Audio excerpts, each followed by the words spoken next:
माननीय मुख्यमंत्री जी।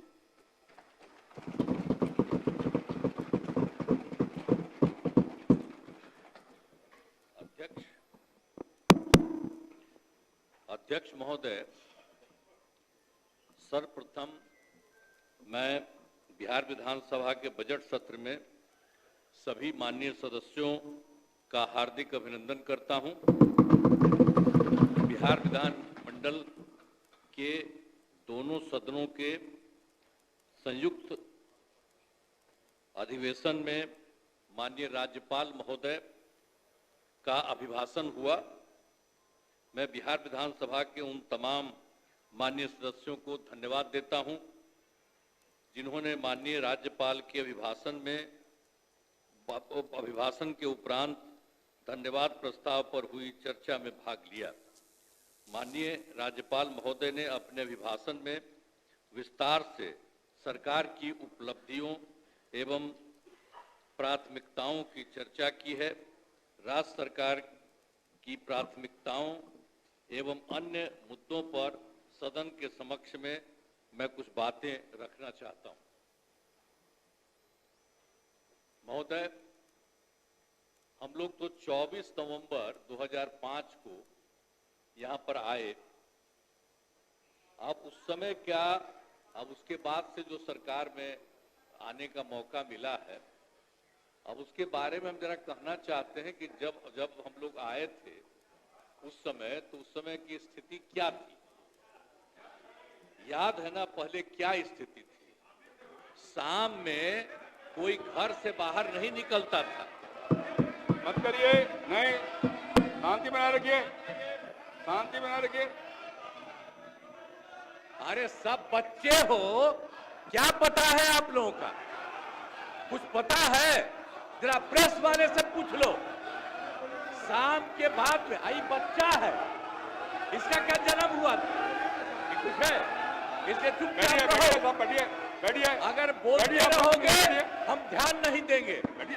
आप सुनते हो, शाम के समय जब तक था 25 तक, तब तक शाम के बाद कोई घर से नहीं निकलता था। और आजकल क्या हालचाल है और उस समय की क्या स्थिति थी? कहीं आने जाने का रास्ता नहीं था। हम भी केंद्र में मंत्री थे, हम भी एमपी थे। नेता बोल रहे हैं, शांतिपूर्वक सुनिए। इलाके में जाते थे तो हमको पैदल ही जाकर के सब जगह जाना पड़ता था। कहीं कोई जगह होगा नहीं था, कुछ पता है? यही तो बता रहे हैं। और उसके बाद क्या हाल था? अब उसके बाद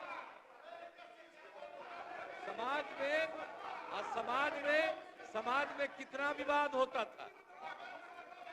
समाज में कितना विवाद होता था उस समय, बुरा हाल था। और हिंदू मुस्लिम का झगड़ा कितना होता था।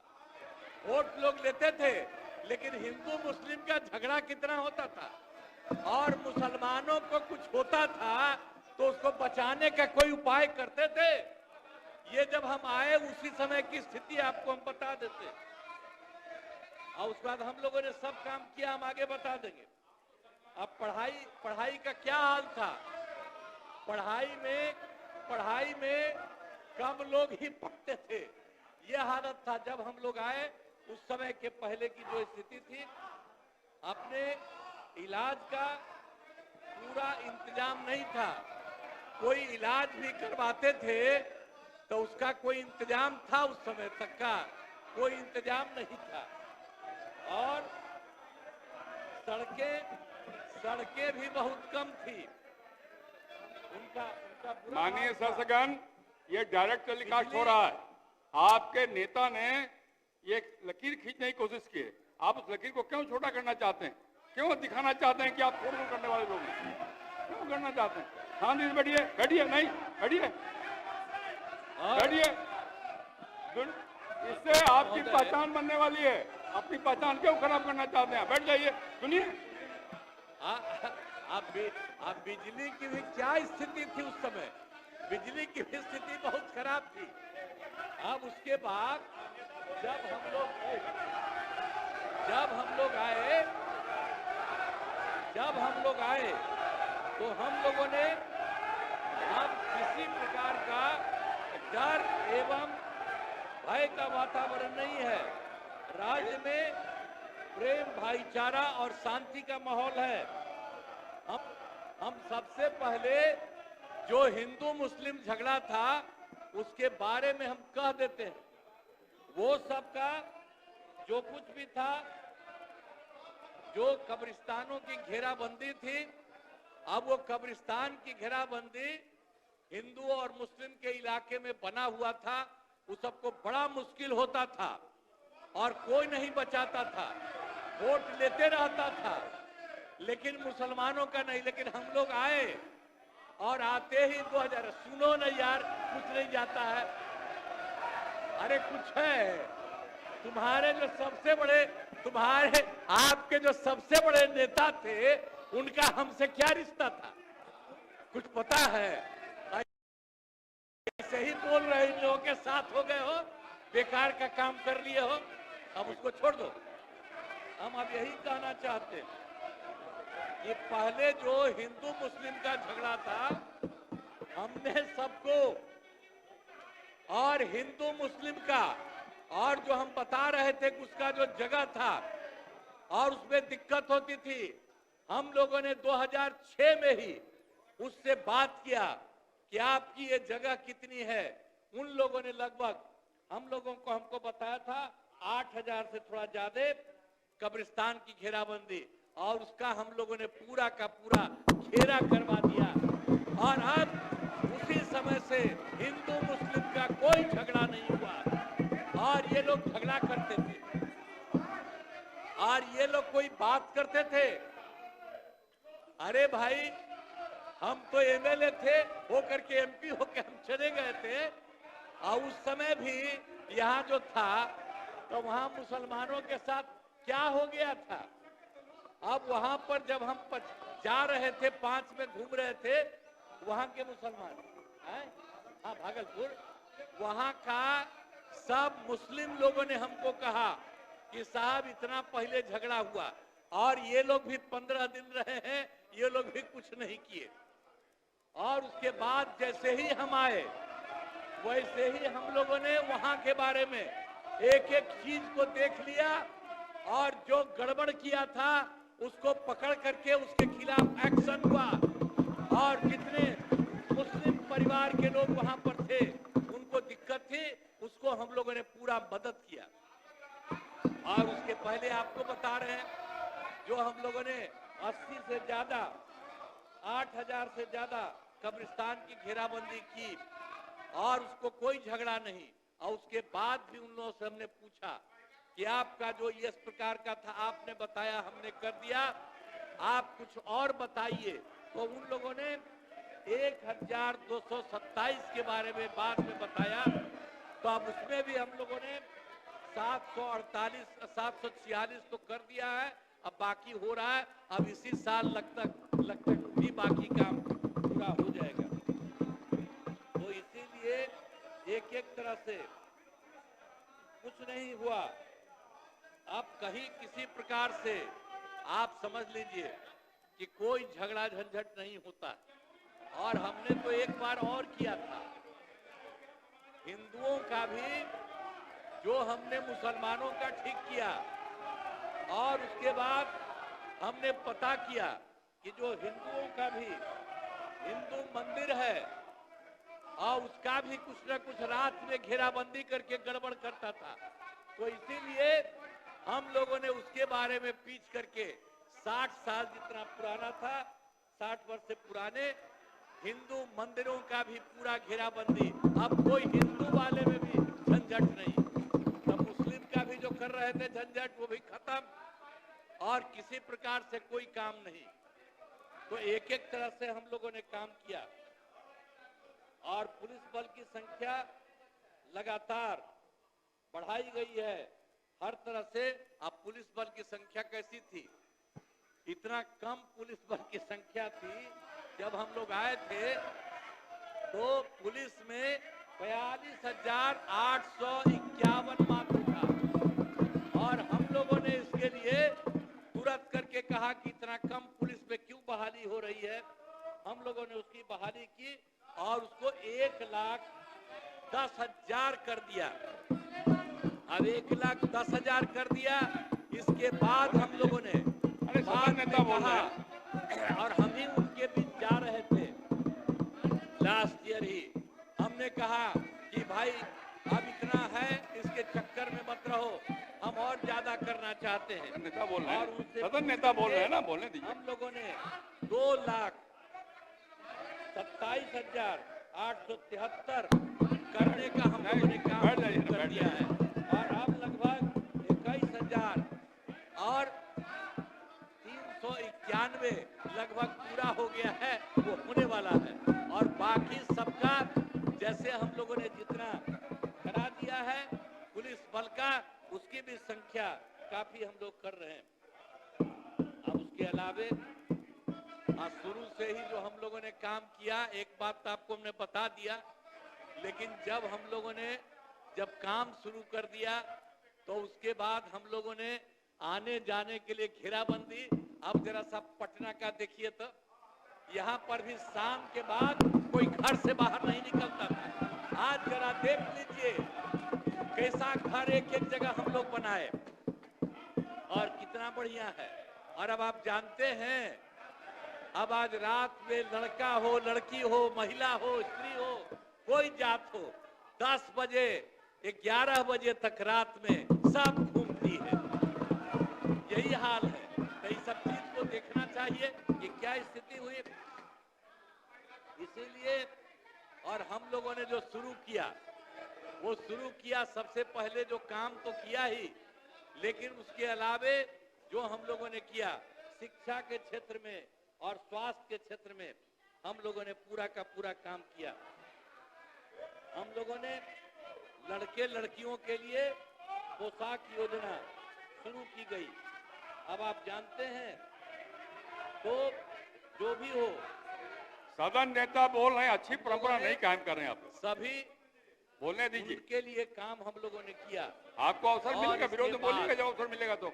जो भी काम किया हम लोगों ने, जो कुछ भी लड़के लड़कियों के लिए, तो पोशाक योजना हम लोगों ने शुरू करा दिया। एक एक तरह से काम किया। अब 2008 में जो था 9वीं, सबसे पहले तो हम लोगों ने जो लड़के लड़कियों को पढ़ाना शुरू किया, तो हमने लड़के लड़कियों के लिए पोशाक योजना शुरू किया। और उसके बाद जो सबसे पहले हम लोगों ने 8 में किया था लड़कियों के लिए 9वें क्लास में, तो उसके बाद से हमको लड़कों ने कहा कि हमको भी होना चाहिए, और तुरंत अगले बार 10 में ही सारे लड़कों के लिए भी और लड़कियों के लिए भी जो हम लोगों ने जो किया, लड़कियों के लिए भी साइकिल योजना चलाई। अब आप जरा बोलिए, साइकिल योजना सरकार देती है। अब किस तरह से लड़कियां भी कितना ज्यादा अपने घर से लेकर के स्कूल जाती थी, और जब अपना घर आती थी तो अपने माता को, पिता को, किसी को भी लेकर के बाजार जाता था। तो शाम तक तो आपके यहाँ कोई जेबे नहीं करता था। और जब हम लोग इस सब के लिए शुरू कर दिए थे, तो उस सब भी कितना शाम के बाद, अब तो और ज्यादा। तो ये सब जो हम लोग काम किए, सब जगह से हम लोगों ने काम शुरू करा दिया। लड़के लड़कियों के लिए जो कुछ भी सब शुरू किया, ये अच्छा हुआ। आप उसके बाद हम आपको बता देते हैं, इसको जो साइकिल दी गई, आप उसके बाद आप समझ रहे हैं कि जो कुछ भी हमने जो लड़के लड़कियों के लिए पोशाक योजना हमने शुरू किया, गलत प्रॉब्लम क्या मत करिए, हमसे वो पूछ रहा था कि भाई आप इसको बहाल करिए, तो हम लोग उसी समय कह दिया था कि नहीं, नियोजित शिक्षक आप ही बनाइए। और सबसे पहले पहली बार तो हम लोगों ने 4,000 5,000 और उसका तो अब तो इतनी बड़ी संख्या में बाद में शुरू किया। जो सरकार को किसी को मिलता है उतना ज्यादा सबको मिला। लेकिन बाद में हमने ये भी शुरू किया कि नहीं, अब जो पहले हमको बोला था तो हम नहीं किए, इधर हम आकर के हमने देखा कि नहीं, सरकारी योजना भी शुरू होनी चाहिए। तो 2023 में 2 चरणों में 2,17,272 नए सरकारी शिक्षकों की हमने बहाली की और इसके बाद इसमें वो जो नियोजित शिक्षक थी वो भी बहुत लोग उसमें हुआ, उसमें 28 लोग पास किया था। लेकिन बाद में हमने कहा कि आप लोगों को कोई जरूरत नहीं बड़ी परीक्षा में जाने का, इसीलिए हमने तय किया कि अब वो अगर सरकारी शिक्षक में आएंगे तो उनको अलग से एक छोटी सी परीक्षा में करेंगे। और आप जानते हैं हमने 5 राउंड तय किया, तब 2 राउंड में आप समझ लीजिए कि कुल मिलाकर के 2,53,961 नियोजित शिक्षक। अरे अभी मेरे साथ थे तो कहां कोई बात था? आप लोगों का कोई काम था? जो काम था मेरा था कि आपका काम था? अरे जब गड़बड़ किए तो एक बार लिए थे हरा दिया और दूसरी बार भी गड़बड़ किया, दूसरी बार भी हरा दिया। और अब कहीं से नहीं, इधर उधर नहीं, हम लोग एक साथ मिलकर काम किए, हम लोग सब मिलके लिए साथ रहेंगे। अब कुछ नहीं है। कौन काम किया था ये लोग? बैठ, फालतू बात है। इसीलिए हम लोगों ने उनको भी आप समझ लीजिए कि 2,53,961 नियोजित शिक्षकों को भी बहाली हो गई है। अब 8,000 मैंने थोड़ा सा बचा हुआ है। अब 2 परीक्षा, 3 परीक्षा हम लोगों ने कहा कि भाई देखो बहुत मामूली सी परीक्षा में, तो आप जानते हैं इतना बड़ा सरकारी शिक्षक ये सब के सब बहाल हो गए हैं।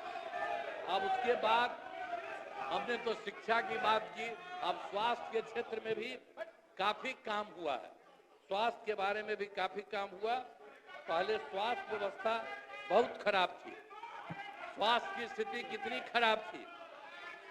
प्राथमिक स्वास्थ्य केंद्र में इलाज के लिए आप जरा सोचिए ना क्या हालत था पहले। आप जरा जानते हैं जो प्राथमिक स्वास्थ्य केंद्र था, जो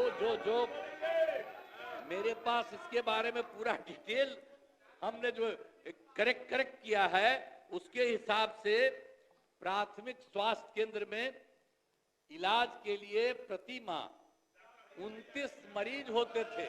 यानी एक दिन में 1 या एक दिन में 2 यही लोग आता था।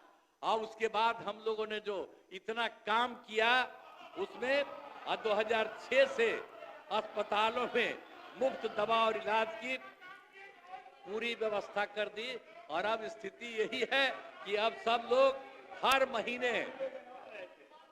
महीने औसतन 11,000 लोग वहां शामिल होते हैं। आप जरा देख लीजिए इतनी स्थिति अच्छी हुई है। और राज्य में मेडिकल कॉलेज और अस्पताल के लिए काफी काम किया गया है। कितना काम किया गया? पूरा काम किया गया है। तो पहले क्या था? 6 सरकारी मेडिकल कॉलेज और अस्पताल पहले थे। अब उसी में हम लोगों ने अब पहले से, अरे तुम्हारे पिता को हम ही बनाए थे, वो जब आए थे उस समय नहीं था। ये सब फालतू छोड़ो। अरे पूरा जात वाला भी, अरे तुम्हारे जात वाले भी जो जात थे हमको कहते थे काहे के लिए आप कर रहे हैं, तो हमने तो उसी आदमी को बनवाया था। आई सब कुछ नहीं जानते हो। अब बाद में जब गड़बड़ कर रहे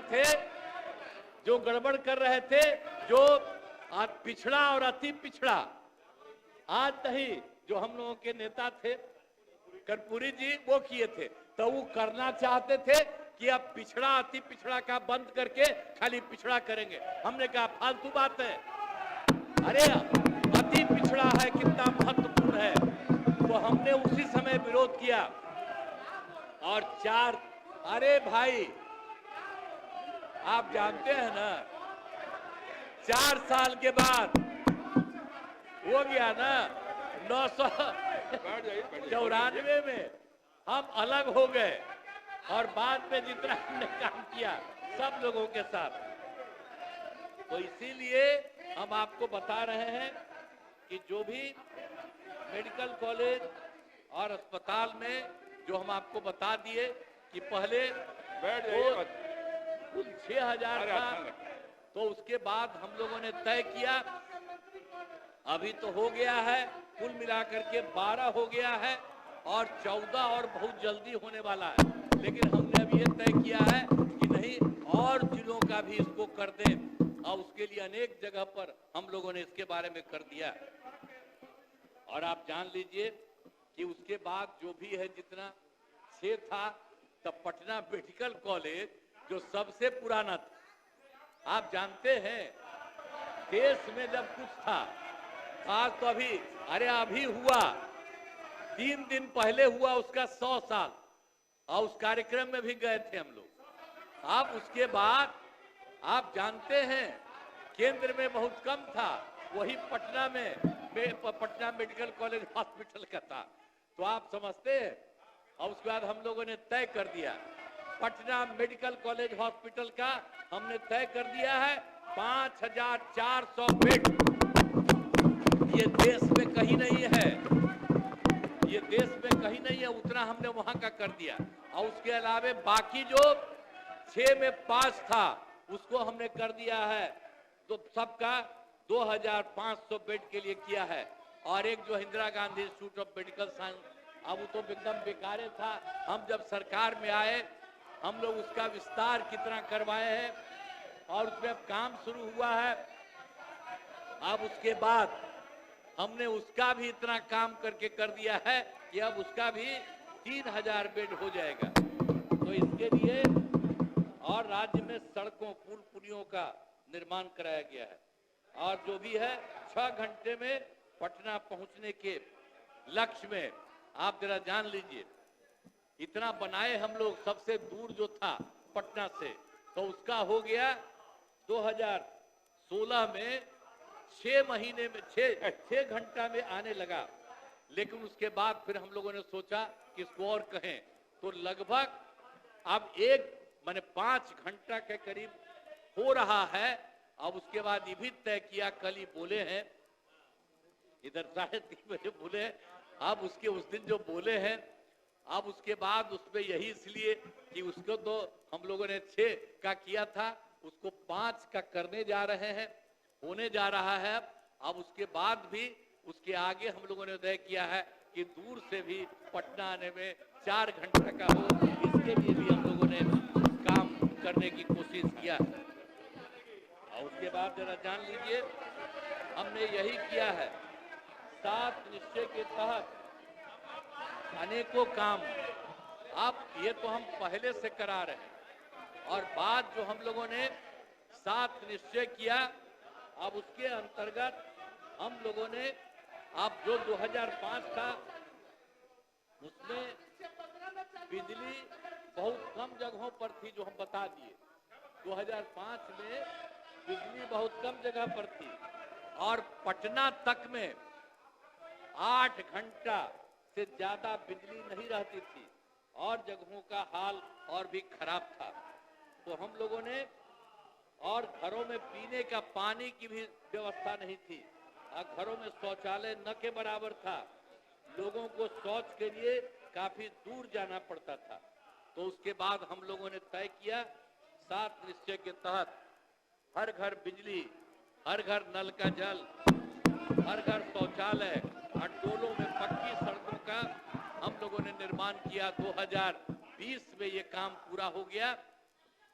अब इसके बाद कहीं कहीं देखा गया कि किसी सबके घर का हम लोग कर दिए, तो कोई नया घर बनाया है उसके लिए भी कर रहे हैं, और मान लीजिए किसी का घर टूट गया तो उसके लिए भी, उसको ठीक करने के बाद उसको भी करवा रहे हैं हम लोग, एक एक तरह से काम, ताकि हर घर बिजली।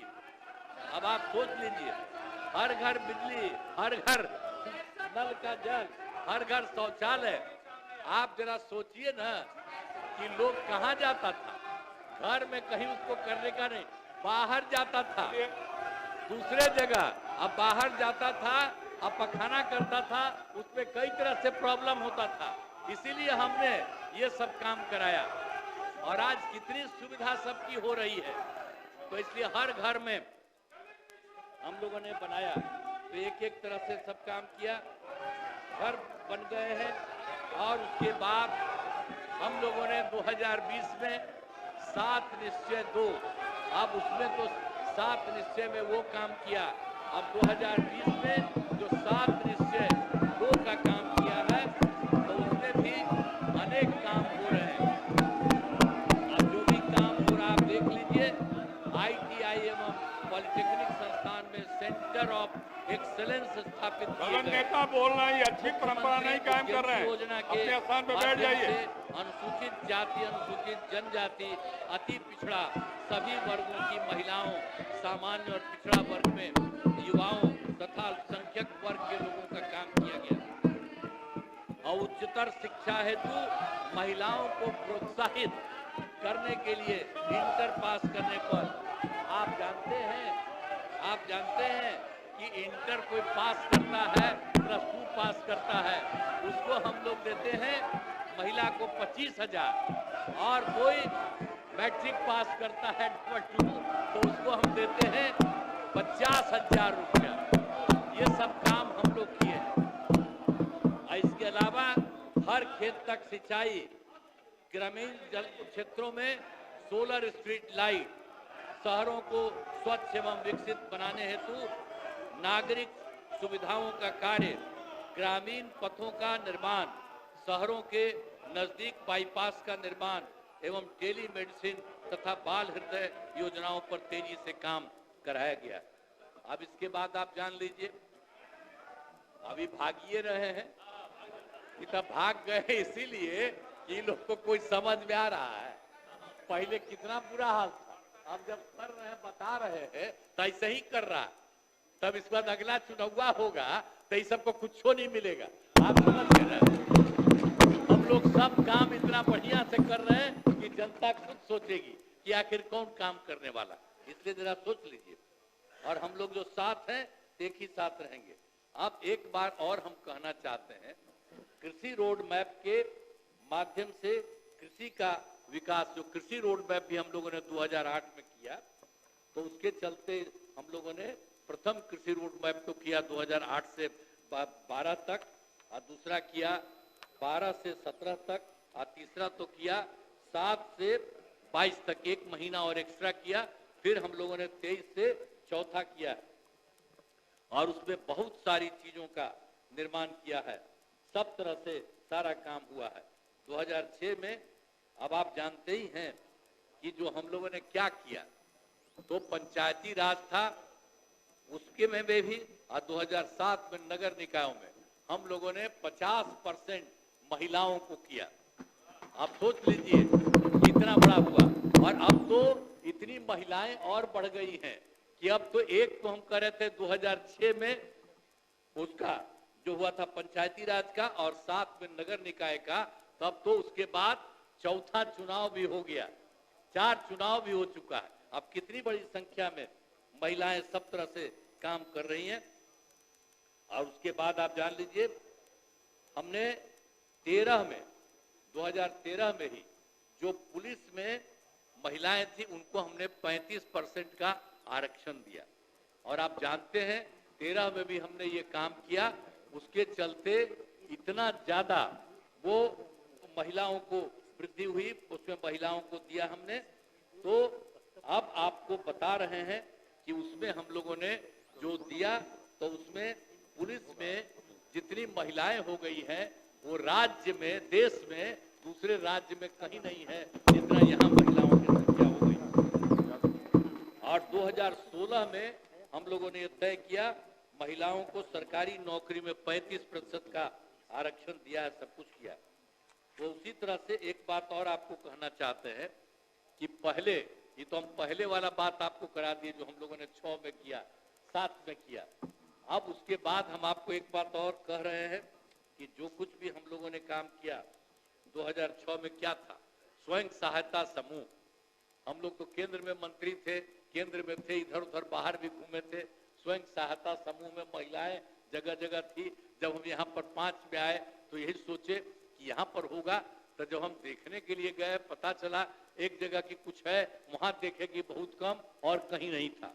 तो हम लोगों ने क्या किया, 2006 में विश्व बैंक से कर्ज लेकर के हम लोगों ने स्वयं सहायता समूह का गठन किया और जब स्वयं सहायता समूह का वृद्धि होने लगा तो हमने उसका नाम जीविका दिया और उसको हम जीविका दीदी भी कहते। और आप समझ लिए कि कितनी बड़ी संख्या में हो गई। और जब हम वो काम कर रहे थे तो केंद्र से भी एक मंत्री आए, हमसे तो सरकार केंद्र का खिलाफ था, लेकिन आ गए देखने के लिए और देखा उन्होंने कि बहुत काम हो रहा है। तो फिर हमसे पूछ रहे थे क्या हुआ, तो हमने कहा हमने तो इन लोगों को कह दिया है जीविका और जीविका दीदी हम कहे हुए हैं। तो उनको ठीक लगा, तो पूरे देश में होता है स्वयं सहायता समूह का, हर जिले का, उसमें उसका नाम दे दिया आजीविका। हमने किया था जीविका। तो इतना बड़ी संख्या में। और क्या हुआ आप जानते हैं कि कुल मिलाकर के स्वयं सहायता समूह में तो 10,53,000 हो गया, माने 63,000 और उसमें जीविका दीदियों की संख्या 1,31,00,000। और अभी जानते हैं शहरी क्षेत्र में भी नहीं था, तो अभी तो इस बार हम लोगों ने तय कर दिया है कि शहरी क्षेत्र में भी स्वयं सहायता समूह होंगी और जीविका ही होंगी। तो उसका भी काम शुरू हो गया। अब शहरी क्षेत्र में भी 3,60,000 जीविका दीदियां हैं। अब बड़ा तेजी से हम लोग काम करा रहे हैं, उनकी भी संख्या शहरी क्षेत्र में हो रही है। और युवाओं को सरकारी नौकरी एवं रोजगार उपलब्ध कराया जा रहा है। और इसमें आप समझ लीजिए 2020 तक तो 8 लाख था, उसके बाद हम लोगों ने सोचा, इसी के बारे में सोच लिया था 2020 में कि हम लोग उसके लिए नौकरी के लिए 10 लाख नौकरी करेंगे और 10 लाख रोजगार। तो यही शुरू किया। लेकिन अभी क्या स्थिति है, 10 लाख नौकरी में अभी 9,35,000 हो चुका है और उससे ज्यादा हो रहा है। तो इसलिए इस बार के चुनाव के पहले अब 10 लाख की जगह पर 12 लाख ये होगा नौकरी वाले में। और जो रोजगार का भी हम 10 लाख किए थे उसका तो अभी 24 लाख हो गया और उसमें भी उसका रहा है। तो उसके लिए न सिर्फ आप समझिए कि 24 लाख होगा बल्कि और बढ़ेगी और कुल मिलाकर के वो 38 लाख हो जाएगी। इसके बारे में रोजगार में तो आप सोच लीजिए 10 लाख हम लोगों ने तय किया था नौकरी, 10 लाख रोजगार, कुल मिला के 20 था। अब हो गया नौकरी में 12 लाख और रोजगार में हो रहा है 38 लाख, यानी दोनों को मिला करके 38 और 12 लाख मिला करके आप समझ लीजिए 50 लाख युवाओं को इन सब चीजों के लिए काम होता चला जा रहा है। तो इसी तरह से हमने शुरू से ही सभी तबकों का विकास किया है, चाहे हिंदू हो, मुस्लिम हो, अपर कास्ट हो, पिछड़ा हो, अति पिछड़ा हो, दलित हो, महादलित हो, सबके लिए भी काम किया। और मुस्लिम समुदाय के लिए तो हम पहले बताए, उसके लिए भी हम लोगों ने काम किया। और मदरसों को सरकारी मान्यता दी गई और उसको भी जो शिक्षक होता है उसको भी सरकार नौकरी दे रही है पूरे तौर पर। इस तरह से बहुत सारा काम हो रहा है। और मुस्लिम महिलाओं को हमने और काम किया कि जब कोई मुस्लिम महिला रहती थी, उसकी शादी होती थी लेकिन छोड़ देता था, भगा देता था उसको, तो हम लोगों ने ये भी शुरू किया कि उसको दिक्कत होती है, इसलिए ऐसा मुस्लिम समाज की उस महिला को जिसको शादी के बाद छोड़ देता है उसको हम लोगों ने 25 लाख रुपए का मदद, हम लोगों ने 25,000 का हम लोगों ने सबके लिए मदद भी किए हुए है हर तरह से। और 23 में हम लोगों ने जो बात किया है, हम लोगों तो सारी पार्टियों की मीटिंग किए और उसी में तैयार किया। तो हम लोगों ने जाति आधारित गणना के लिए और उसी में हमने ये कहा कि भाई इसके लिए ये भी हम लोगों को देखना है कि कौन है परिवार का, कौन गरीब परिवार है, इसके बारे में देखना चाहिए और उसका भी अध्ययन किया। तो कुल मिलाकर के आप जान लीजिए 94 लाख गरीब परिवार और उसमें सब है अपर कास्ट के, पिछड़ा के, अति पिछड़ा के, दलित के, महादलित के, मुस्लिम के, इन सभी कम्युनिटी में सब जगह के लोगों को पाया गया कि गरीब परिवार है और 94 लाख माना गया। और उसके बारे में तो हम लोगों ने भी सोच लिया कि उन लोगों को तत्काल देने की शुरुआत करेंगे ताकि 2 लाख रुपया उनको दे करके ये भी काम करेंगे। और उसके अलावे ये सब काम किया है।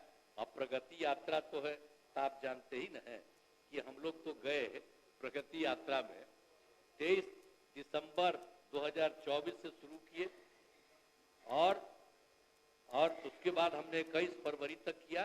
तो जितना भी राज्य के 38 जिले हैं सब की प्रगति यात्रा की है। सबसे पहले तो हम लोग दिसंबर 24 में 4 जिलों का किया और उसके बाद जो हम लोगों ने यात्रा की गई, उसके बाद जनवरी माह में 17 और फिर इसी 17 जिलों में इसके फरवरी में, ये सब का हम लोगों ने करके चारों तरफ, और वहीं पर जो भी हम गए बहुत सारी बातों को देखा। तो जहां पर भी जो काम हो रहा है, क्या हो रहा है, वो सब तो करवाइबे किए, लेकिन उसके अलावे हमने जब शुरू किया था कार्यक्रम तो उसके पहले ही हमने कार्यक्रम शुरू करने के पहले हर जगह से कहा कि हर जिले के अंदर देखिए कि हर जगह कहां पर कोई कमी है, उस कमी को पूरा करने के लिए तो हम लोगों ने वो काम किया। अब सब जगह का हम लोगों ने हर जगह का, और आप जानते ही हैं कि जो आपको बता दें कि हम लोगों ने शुरू में ही जो हम लोग वहां से करके आए जनवरी, और उसी के लिए भी कैबिनेट से हम लोगों ने पूरा का पूरा कर लिया और उसके बाद दूसरे बार भी किए।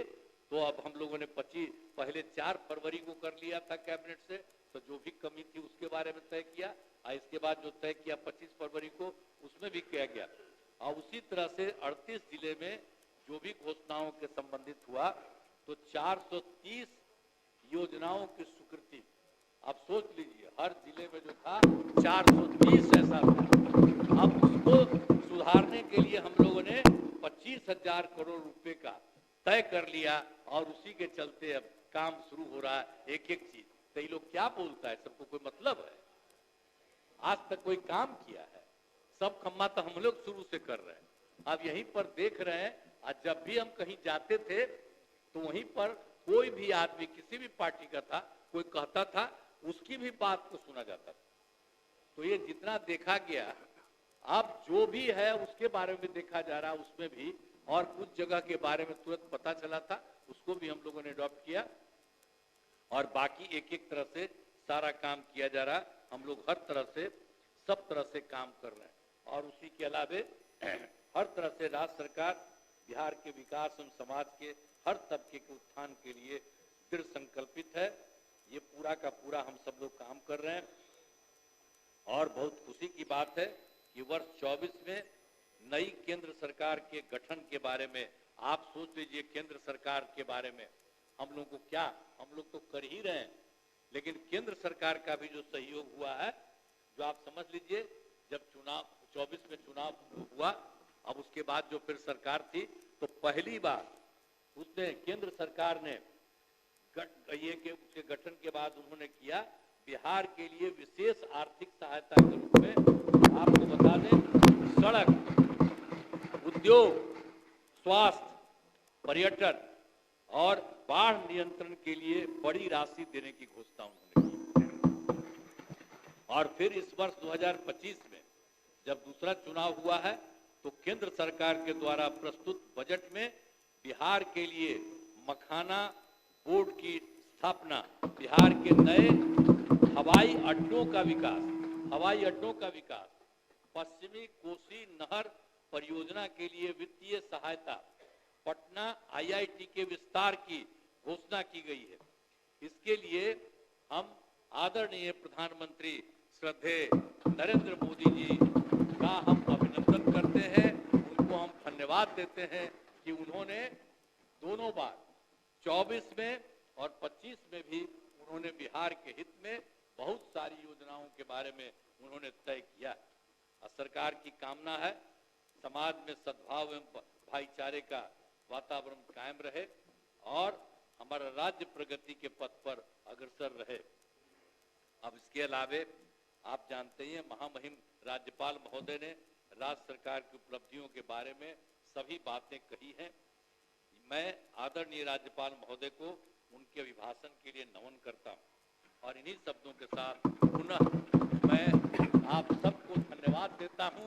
यही भाग गया है तब भी हम धन्यवाद देते हैं, भाग गया है कोई बात नहीं, हमको इससे मतलब नहीं है कि आखिर उसी समय अंडवंड बोल रहा था, गवर्नर साहब बोल रहे थे तो उसी समय अंडवंड बोल रहा था, तो कोई बात नहीं, हमें नहीं सुनना चाहिए। अरे हम तो गवर्नर साहब की ना बात कर रहे थे कि उन्होंने जितनी बातें की, तो इसी तरह से आपको सबको उनके लिए मैं राज्य सरकार की उपलब्धियों के बारे में सभी बातें कही हैं। मैं आदरणीय राज्यपाल महोदय को उनके अभिभाषण के लिए नमन करता हूं। इन्हीं शब्दों के साथ पुनः आप सबों को मैं धन्यवाद देता हूं और मैं अनुरोध करता हूं कि महामहिम राज्यपाल महोदय के अभिभाषण के लिए उनके प्रति कृतज्ञता का प्रस्ताव सदन सर्वसम्मति से पारित करे। हम तो यही कहेंगे, तो एक साथ दोनों पार्टियों का किए और उसी के बारे में उन्होंने इतना अच्छा बात किया। हम ही सरकार की तरफ से दिया जाता, हमने ही सारा बात लिख करके उनको दे दिया। और उसके बाद उन्होंने एक एक बात कही, कितनी अच्छी बात की कि बिहार में जितना काम हो रहा हुआ है। तो अब तो हम आपसे ये अनुरोध करेंगे कि आप उनके लिए कि महामहिम महोदय के राज्यपाल महोदय के अभिभाषण के लिए उनके प्रति कृतज्ञता का प्रस्ताव सदन सर्वसम्मति से पारित करें। इन्हीं शब्दों के साथ